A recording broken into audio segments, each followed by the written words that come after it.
Friends, welcome back my YouTube channel. आज हम जानेंगे गाल ब्लैडर स्टोन के बारे में, जिन्हें हिंदी भाषा में पित्ताशय की पथरी, बिलियरी के कैलकुलस, पित्ताशय की अश्मरी, कोलिसिस्टाइटिस, मेडिकल भाषा में कोलीलिथिएसिस कहते हैं। इस वीडियो में जानेंगे कारण, लक्षण, जांच और निदान के बारे में। पित्ताशय में उत्पन्न तीव्र शोथ की अवस्था को कोलिसिस्टाइटिस कहते हैं। किसी कारणवश अथवा खान पान की गड़बड़ी से पित्ताशय जो हमारा गाल ब्लैडर होता है या एवं पित्त प्रणाली जो बाई डक्ट में पित्त को निकलने की क्रिया को रुकावट आने के कारण कोलीलिथिएसिस कहते हैं। पहले जान लेते हैं हमारे पित्ताशय का कार्य क्या है। जब हम स्वस्थ रहते हैं तो हमारा पित्ताशय कैसा कार्य करता है। पित्ताशय नाशपाती के आकार की करीब 3 से पौने 4 इंच तक लंबी और 1.5 से 2 इंच तक चौड़ी थैली होती है। यह लीवर के जो हमारा लीवर होता है, लीवर के ठीक नीचे यह राइट साइड में कॉमन हेपेटिक डक्ट के पित्त नलिका से जुड़ी होती है। जैसा कि आप इमेज पे देख पा रहे हैं, इसका काम लीवर से निकलने वाले वाइट जूस को स्टोर करके रखना होता है, जिससे भोजन को पचाने में आसानी होती है। वाइल तो स्टोर रहता है क्योंकि जो मेन नली आ रही है वाइल को लेकर लीवर से, ये तो गाल ब्लैडर एक साइड में है तो बात एक तरफ है, फिर गाल ब्लैडर साइड में 50% वाइल जो है वो नीचे निकल जाता है कॉमन बाइल डक्ट के थ्रू होते हुए। 50% गाल ब्लैडर में आके जमा हो जाता है, क्योंकि जमा होता है जब हम ज्यादा फैटी मील खाते हैं, यानी गड़ा भोजन खाते हैं, मोटी रोटी हुआ या भुना चना हुआ या मक्का हुआ, यानी फैटी मील चाहे जो भी खाते हैं, उनसे एक एंजाइम निकलता है और वो एंजाइम गाल ब्लैडर को आदेश करता है या कॉन्ट्रैक्ट करता है, तब वहां से ऑयल का स्राव होता है, क्योंकि खाना पचाने में आसानी होती है। ये तो रही बात जब तक हमारा गाल ब्लैडर नॉर्मल है, तब इतना कार्य करता है, भोजन पचाने में इतनी मदद करता है, इसी तरह उसका स्राव होता है। अब जानते हैं गाल ब्लैडर की प्रॉब्लम कहाँ से शुरू होती है। जैसे कोलेस्ट्रॉल, आपका लीवर बहुत ज्यादा बना रहा है, जब कोलेस्ट्रॉल ज्यादा हो जाएगा तो ऑयल अंदर नहीं घुलेगा वाटर के कमी के कारण, वही कोलेस्ट्रॉल धीरे धीरे बड़ा होता जाएगा और स्टोन का रूप ले लेगा। बहुत से लोग हैं जो खून है उनके ब्लड का सेल्स टूट रहे होते हैं किसी बीमारी की वजह से, तो बिलिरुबिन बनेगा और बिलिरुबिन वाला क्रिस्टल नीचे जाके जम जाएगा और फिर बिलिरुबिन वाला स्टोन बन जाएगा। फिर एक होता है मिक्स स्टोन, ये दोनों का मिक्स रहता है। अब इन सब का कारण कौन बना? पानी।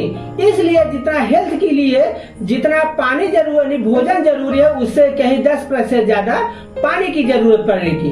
अब हम देखेंगे कि स्टोन बन गया है, कोलेस्ट्रॉल का हो या बिलिरुबिन का हो या मिक्स का, यह क्या कर सकता है? यह गाल ब्लैडर का स्टोन वो इस नली में आ जाता है जिन्हें हम सेप्टिक डक्ट बोलते हैं, वो उसको ब्लॉक कर देगा और को आपको पता है शरीर के अंदर कोई भी चीज पड़ा रह जाएगा, उसका निष्कासन नहीं होगा तो वहाँ पे ई कोलाई जैसे और बैक्टीरिया का इन्फेक्शन होगा, सूजन होगी, वॉमिटिंग होगी, दर्द होगा।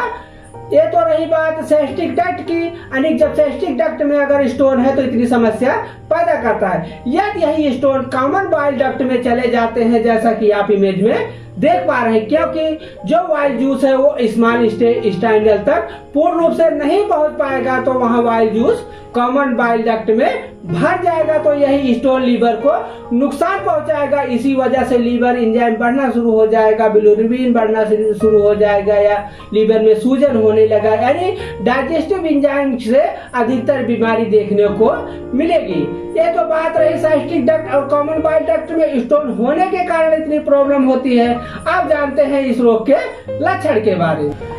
जब तक स्टोन यानी गाल ब्लैडर में है तब तक तो कोई लक्षण नहीं दिखेगा, लेकिन जैसे ही ये सेप्टिक डक्ट में पहुंचते हैं तो दर्द के कारण खड़े होने में परेशानी होती है, दाहिनी तरफ दर्द होता है, पीठ की स्कंध में पीड़ा होती है, उल्टी होती है, पानी पीने में कठिनाई होती है, दर्द के कारण मूर्छा जो है इत्यादि लक्षण या सिम्टम दिखाई देते हैं। अब जानते हैं इस रोग के जांच के बारे में। फिर आपका ये जो रोग है, ये जो स्टोन है, आपका अल्ट्रासाउंड में क्लियर हो जाता है।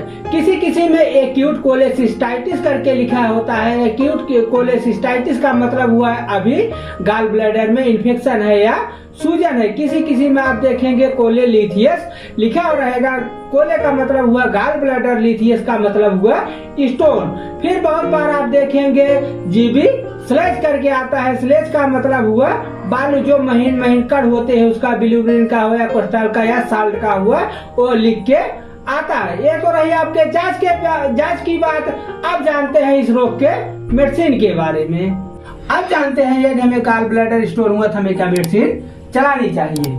पहला है टैबलेट उर्सोडिल या सार या हिपेटोबिलियरी से रिलेटिव दवा है जिसका कंपोजिशन है उर्सोडियोक्सीकोलिक एसिड 500 mg। इसमें उर्सोडिल करके आपको 300 mg में मिलेगा, 500 mg में मिलेगा, जैसे कंडीशन रहेगी उसी हिसाब से खाना है। जो आपके लीवर द्वारा उत्पादित कोलेस्ट्रॉल की मात्रा को कम करने में मदद करता है। पित्ताशय में पथरी के रूप में जमे कोलेस्ट्रॉल को तोड़ने में मदद करता है। पथरी को तोड़ने में कई महीने लग सकते हैं, इसलिए आपको इसको नियमित रूप से दवा लेनी है। इसे हमें खाना है दोनों टाइम। फिर है टैबलेट फ्लोजेन डबल ए, यह एक एंटी एनाल्जेसिक दवा है जिसका कंपोजिशन है एसेक्लोफिनेक 100 mg, पैरासीटामोल 325 mg, सेटुपेप्टाडेल 15 mg। इसका कंपोजिशन है जिसका उपयोग विभिन्न प्रकार के दर्द और सूजन को दूर करने के लिए किया जाता है। इसलिए फिनेक non steroid anti inflammatory drug है। पैरासीटामोल एक एंटीपायरेटिक दवा है। यह उन बेसियस केमिकल मैसेंजर को मस्तिष्क में निकालने से रोकती है जिसकी वजह से हमें दर्द या बुखार होता है। सेटुपेप्टाडेल एक एंजाइम है जो इन्फ्लेमेशन वाली जगह पर असामान्य प्रोटीन को विघटित करके उसमें सुधार करता है। इसे हमें खाना है दोनों टाइम। फिर है टैबलेट सिप्लाक्स टीजेड, यह एक एंटी एमीबिक या एंटीबायोटिक दवा है जिसका कंपोजिशन है सिप्रोफ्लॉक्सासिन 500 mg, टिविंडाजोल 600 mg। इसका कंपोजिशन है। सिप्रोफ्लॉक्सासिन बैक्टीरिया की कोशिकाओं को विभाजित होने और मरम्मत करने से रोकता है जिससे बैक्टीरिया मर जाते हैं। टिविंडाजोल परजीवी और अवयवी जीवाणुओं को मारता है जो उनके डीएनए को नुकसान पहुंचाकर संक्रमण पैदा करते हैं। इसे हमें खाना है दोनों टाइम। फिर है कैप्सूल पेंटा डीएसआर, यह एक गैस्ट्रोएंटेरोस्टेरॉइड दवा है। इसको हमें खाना है खाली पेट जिसका कंपोजिशन है डोमपेरिडान 30 mg, पेंटोप्राजोल 40 mg। इसे हमें खाना है खाली पेट।